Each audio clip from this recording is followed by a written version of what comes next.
In today's video, I'm going to teach you how to adjust page margins in Microsoft Word.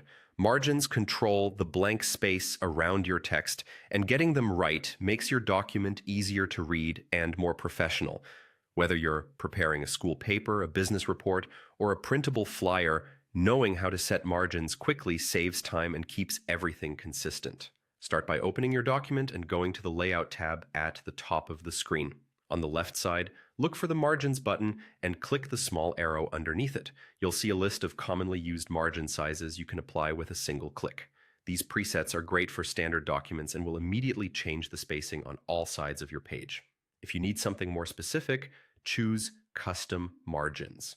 A new window will open, letting you enter your exact measurements. Here you can adjust the top, bottom, left, and right margins manually to fit your needs. This is useful if you're following strict formatting guidelines or preparing a document that needs extra space for binding. In this same window, you can also choose the page orientation, portrait for a vertical layout, or landscape for a horizontal layout. Make sure the Apply To setting is set to the entire document if you want the changes to affect every page. When you're happy with the settings, click OK to save your changes. Your text will reflow automatically to match the new margins. You'll also notice an option called Set as Default.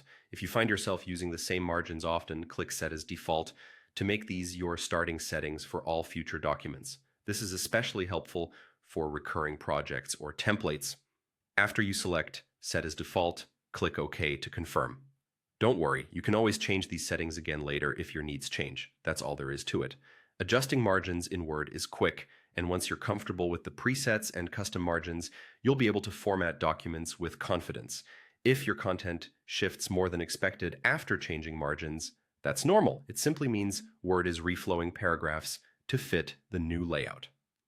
Thanks for watching this short tutorial. I hope it helped you feel more in control of your document formatting. If you found it useful, please leave a comment, give the video a like, subscribe to the channel, and turn on the notification bell so you don't miss future tips. I look forward to seeing you in the next tutorial. Goodbye.